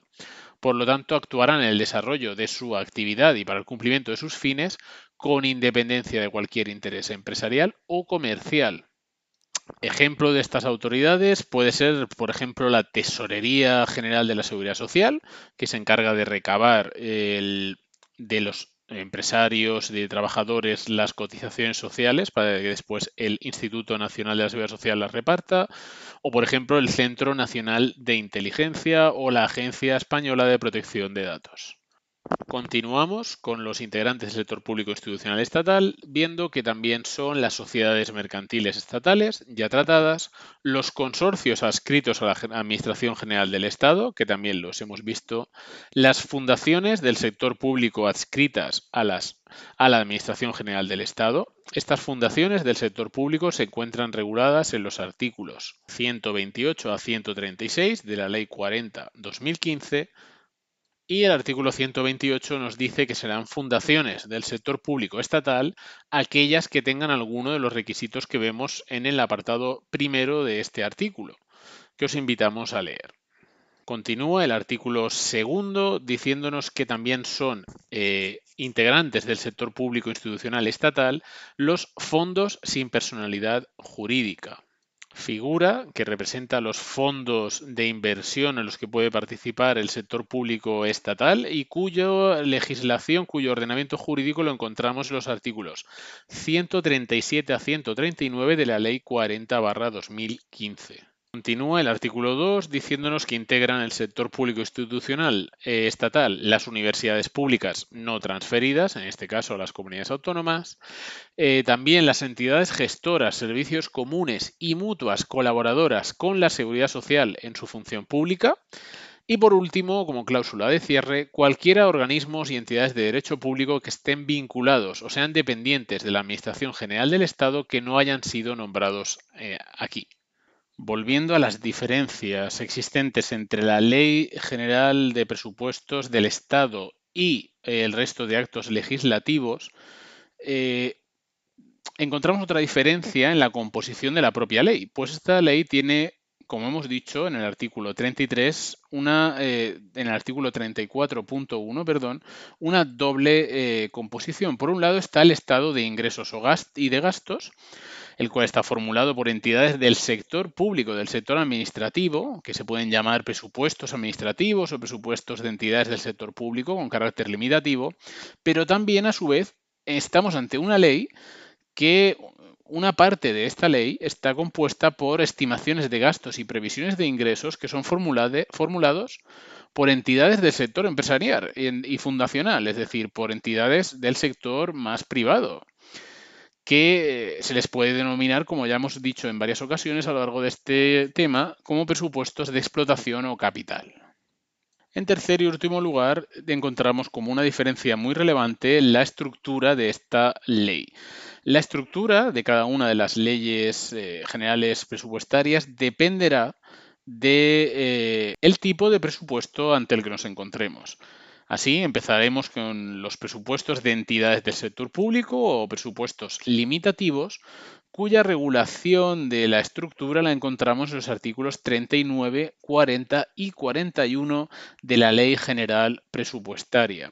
Así, el artículo 39, que podéis ver en pantalla, nos dice que la estructura de los presupuestos generales del Estado y de sus anexos se determinará de acuerdo con lo establecido en esta ley, por los artículos siguientes, por el Ministerio de Hacienda, en la orden ministerial que ya hemos citado, y teniendo en cuenta la organización del sector público estatal, la naturaleza de los ingresos y gastos, así como las finalidades y objetivos que se pretendan conseguir. Continúa el artículo 40 diciéndonos en su apartado primero que los estados de gastos, por lo tanto vamos primero con los gastos, de los presupuestos a que se refiere el artículo 33.1 A, es decir, de los del sector público con carácter limitativo, se estructurarán siguiendo las siguientes clasificaciones. Y nos presenta tres clasificaciones: la clasificación orgánica, la clasificación por programas y la clasificación económica. Para estudiarlas correctamente, vamos a tomar como ejemplo los presupuestos generales del Estado del ejercicio 2022. Nos dice el artículo 40 que la clasificación orgánica agrupará por secciones y servicios los créditos asignados a los distintos centros gestores de gasto de los órganos con dotación diferenciada en los presupuestos: la Administración General del Estado, sus organismos autónomos, entidades de la Seguridad Social y otras entidades según proceda. Lo que nos está diciendo aquí es que se va a realizar una clasificación en primer lugar por secciones y a continuación por servicios de los créditos, es decir, el concepto de crédito, que lo veremos en temas posteriores. El concepto de crédito lo que nos viene a decir es la cantidad económica que se destina en el presupuesto para ese centro gestor. Por ejemplo, una dirección general que se encuentre dentro del Ministerio de Transporte, del Ministerio de Defensa. Eso es un centro gestor. Y nos dice de los centros gestores de gasto, de los órganos con dotación diferenciada en los presupuestos, la Administración General del Estado, etcétera. ¿Qué es esa dotación diferenciada? Pues bien, si nos vamos, como hemos dicho, a los presupuestos generales del Estado para el ejercicio 2022, veremos que respecto de la clasificación orgánica, es decir, donde existe un centro gestor que es responsable de gestionar unos créditos, vemos que realiza dos agrupaciones: una por secciones y otra por servicios. La clasificación por secciones, como podéis ver en pantalla, es identificada por dos dígitos, empieza por el 01, pero no sigue una correlación sí o sí exacta, ni responde a ningún tipo de motivo el orden, y como veremos incluso se saltan algunos números. Entonces, como podemos ver, esta sección, que es identificada por dos dígitos, nos dice que la sección 01 es la Casa de Su Majestad el Rey, la sección 02 son las Cortes Generales, etcétera, etcétera. Y a continuación, la siguiente clasificación es por servicios, es decir, dentro de cada una de estas secciones se añaden otros dos dígitos, 01, 02, 03, etcétera, que los cuales vienen a representar unidades administrativas de rango igual o superior al de dirección general para cada una de estas secciones.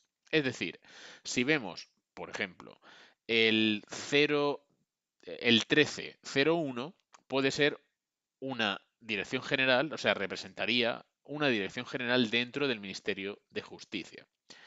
El listado de servicios es inmenso, como podéis imaginar, pues simplemente viendo las secciones del ejercicio 2022 vemos que hay 39 secciones. Para cada una de estas secciones hay múltiples servicios en función de las unidades que existan con rango mínimo dirección general.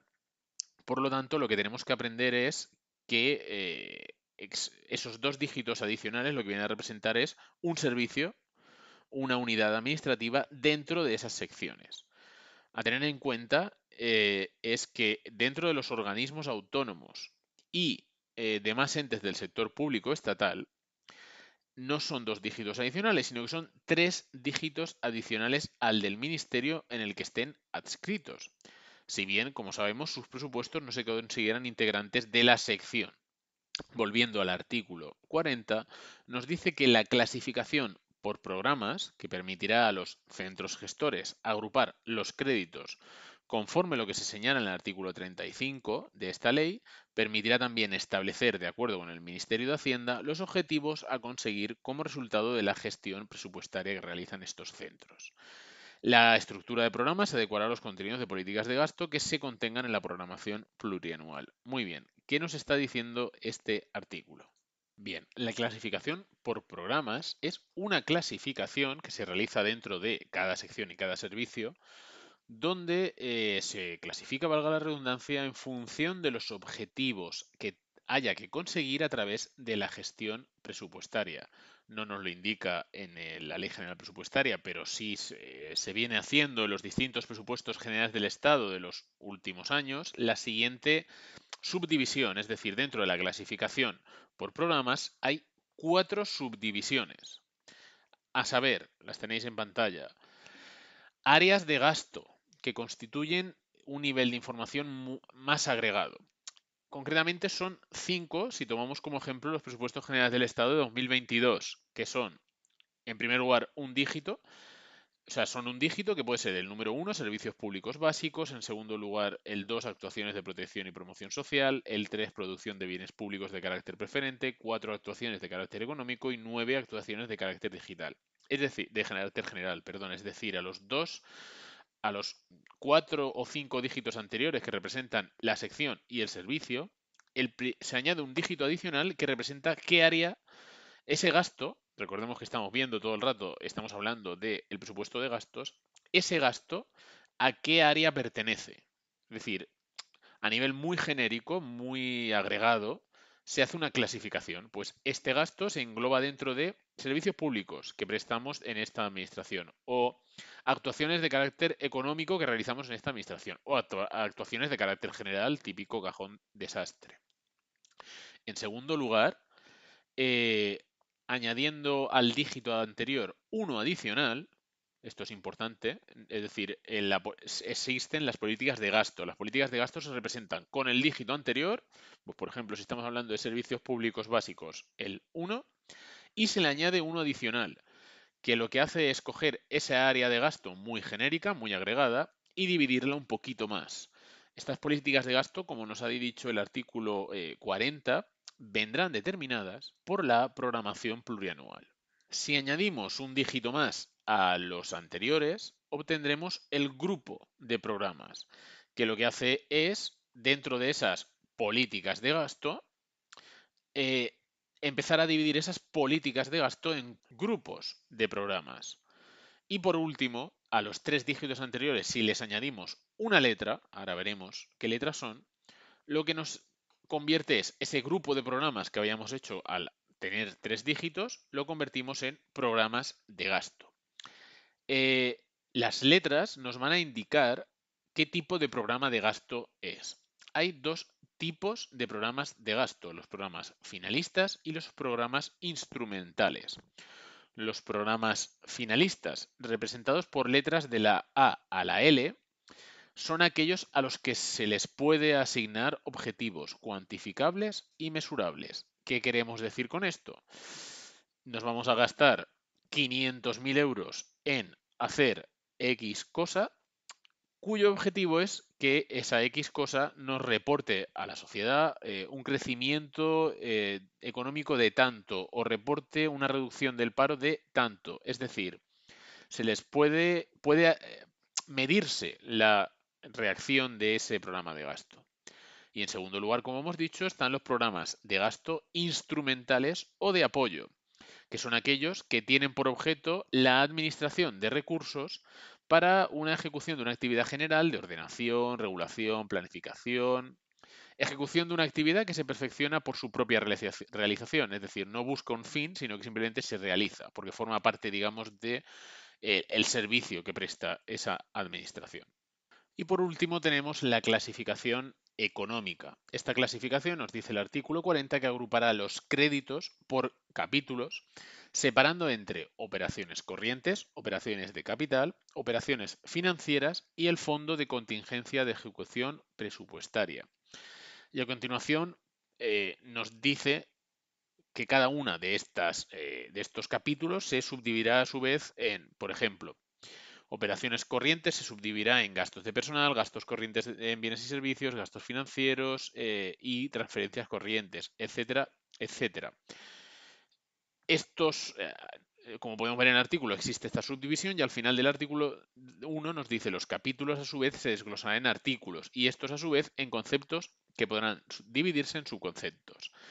Vamos a ver el ejemplo de los presupuestos generales del Estado de 2022 para que lo entendáis mejor.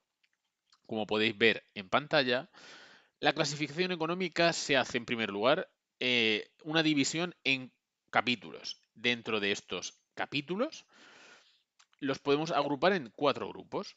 Por un lado, operaciones corrientes, que son como el tipo de gasto que se está realizando. ¿Qué tipo de gasto es? Son gastos de operaciones corrientes. Estos gastos son de funcionamiento de los servicios, de intereses y otro tipo de gastos financieros y se organizan en 4 capítulos. Capítulo 1, gastos de personal. Capítulo 2, gastos corrientes en bienes y servicios.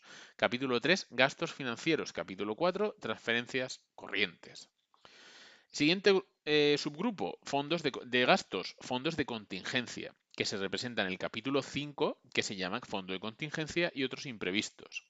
Siguiente grupo de gastos, operaciones de capital, aquellos gastos que son inversiones para la creación de infraestructuras, adquisición de bienes, etcétera, que se subdivide en 2 capítulos. El capítulo 6, inversiones reales, y capítulo 7, transferencias de capital. Por último, el cuarto y último grupo de gastos, según la clasificación económica, las operaciones financieras, que son o bien transacciones de créditos, es decir, adquisición de valores o concesión de préstamos, o bien transacciones de débitos, como puede ser la amortización de deuda que tenga ese centro de gasto. Este tipo de gasto, según la clasificación económica, se subdivide en 2 capítulos. Capítulo 8, activos financieros, y capítulo 9, pasivos financieros. Siguiendo lo que nos dice el artículo 40, cada uno de estos capítulos se representa por un dígito, que es el del capítulo, es decir, si estamos ante un gasto financiero, pues el dígito que buscamos es el 3. Si estamos ante un activo financiero, el dígito que buscamos es un 8.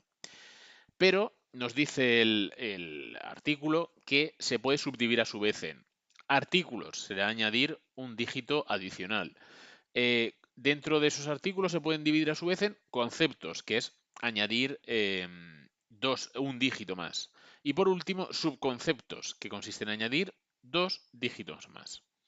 Para entender muy bien todo lo que se está tratando aquí, todas las clasificaciones, vamos a ver un ejemplo práctico de de estos presupuestos generales del Estado que hemos comentado.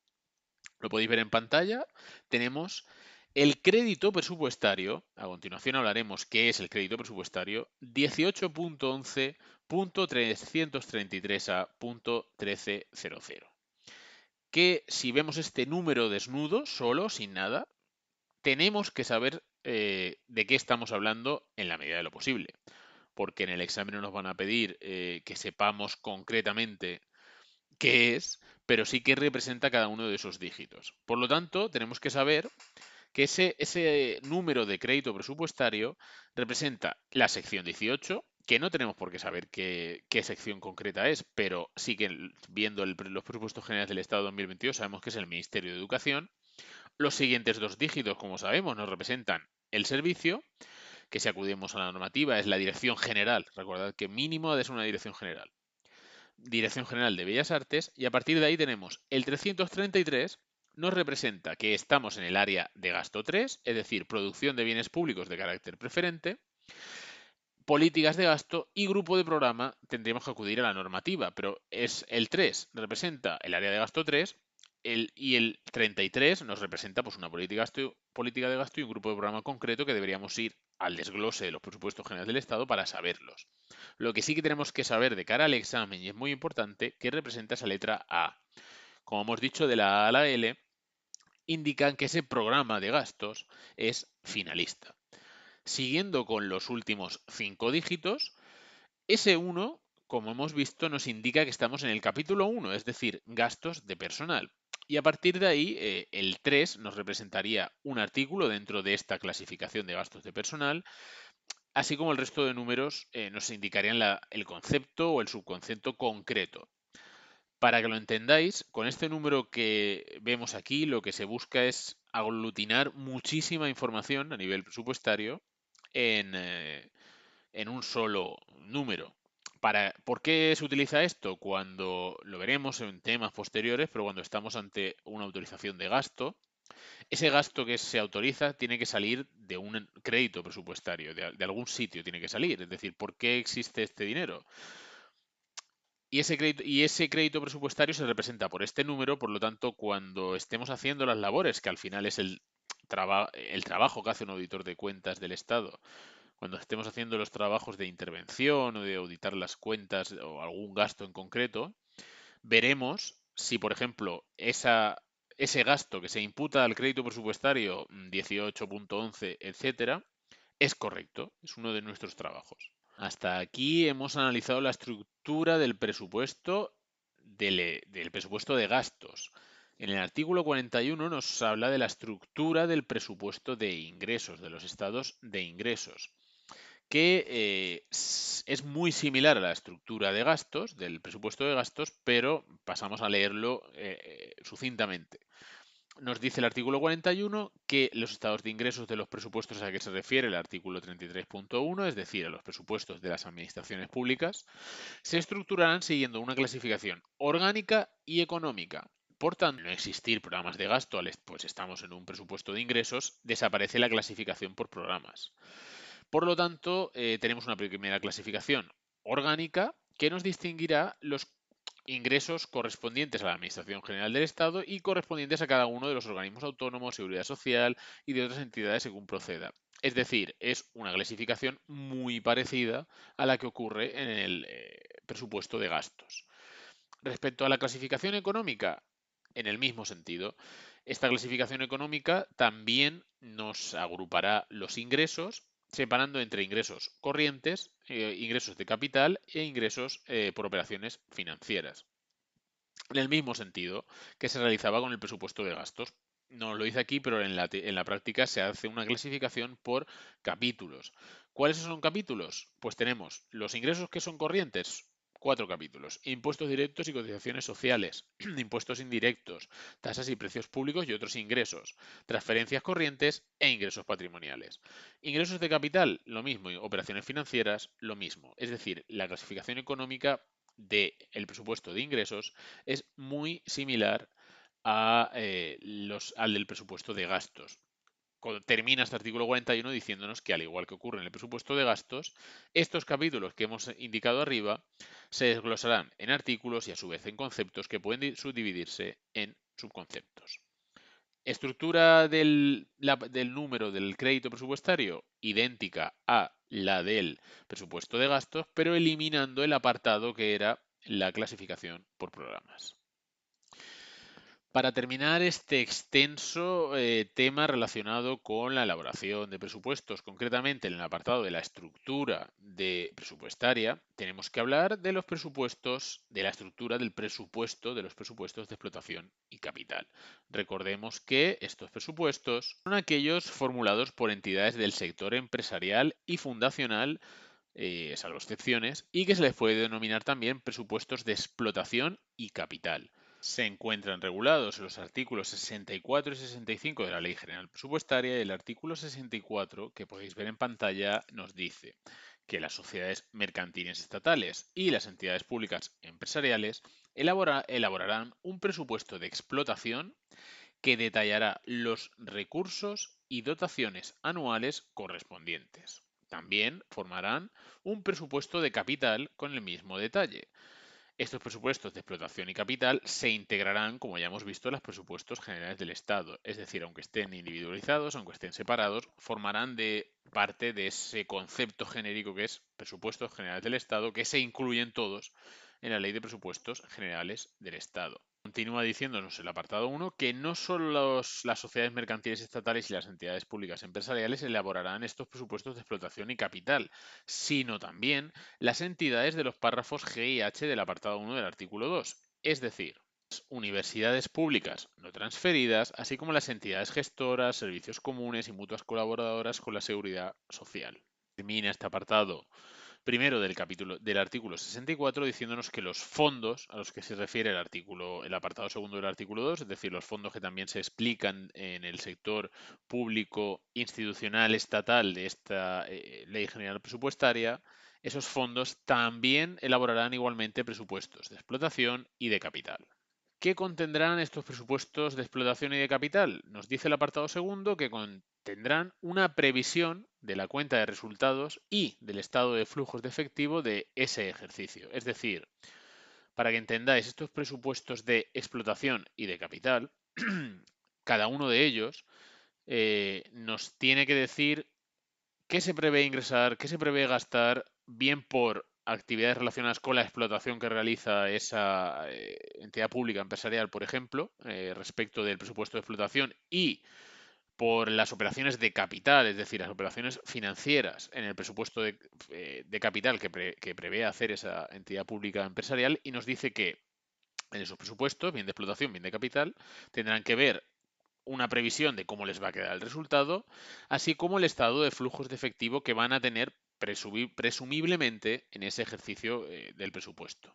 Como anexo a todos estos presupuestos, nos dicen se acompañará una previsión del balance de la entidad, es decir, además de la supuesta, entre comillas, cuenta de previsible de pérdidas y ganancias, también una supuesta previsión de el balance de activo y pasivo y patrimonio neto de esta entidad, así como cualquier otra documentación complementaria que indique el Ministerio de Economía o el de Hacienda.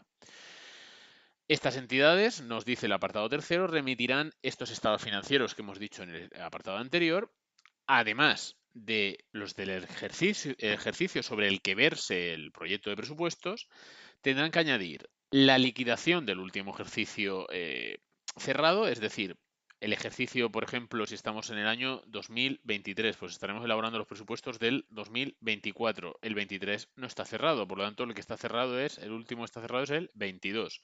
Lo que tendremos que hacer es la liquidación. ¿Qué es la liquidación? Decir, nosotros presupuestamos que nos íbamos a gastar tanto y que íbamos a ingresar tanto, y lo que hemos hecho en realidad ha sido gastar tanto e ingresar tanto. La diferencia es esta. Eso se tiene que presentar también en la presentación de los presupuestos del año que fuere.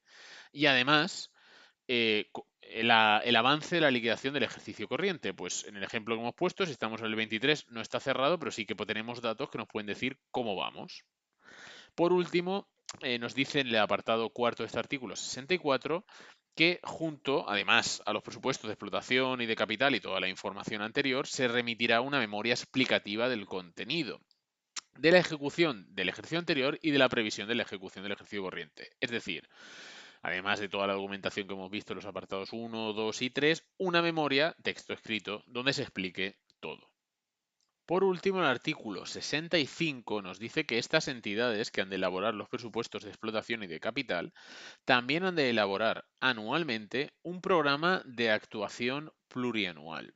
Este programa, nos dice el apartado segundo, que estará integrado por los estados financieros que hemos mencionado en el artículo 64, así como toda la documentación que se va a decir en el apartado siguiente, y ha de reflejar los datos económicos financieros previstos para el ejercicio relativo al proyecto de presupuestos generales del Estado, así como, es decir, para el presupuesto para el año que se trate, así como para los dos ejercicios inmediatamente siguientes, según las líneas estratégicas y objetivos que haya definido esa entidad. Es decir, si por ejemplo, en el ejemplo que hemos dicho, estamos en el año 23 haciendo los presupuestos del 24, se tendrá que incluir un programa de actuación plurianual que también incluya la previsión que tenemos a día de hoy de datos económicos financieros para los ejercicios 25 y 26.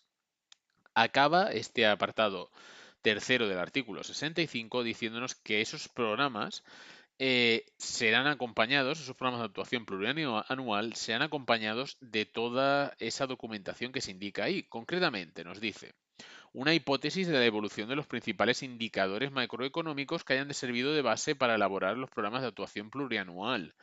Es decir, pues prevemos que vamos a ingresar más porque el crecimiento de la economía creemos que es tal, etcétera. Premisas principales de planteamiento conforme a las líneas estratégicas de la entidad, previsiones plurianuales de los objetivos a alcanzar, memoria de las principales actuaciones que va a realizar la entidad, qué programa de inversiones va a acometer en ese marco plurianual, qué plan financiero se va a tener en ese marco plurianual y por último, como cláusula de cierre, cualquier documentación que determine el Ministerio de Economía o el de Hacienda.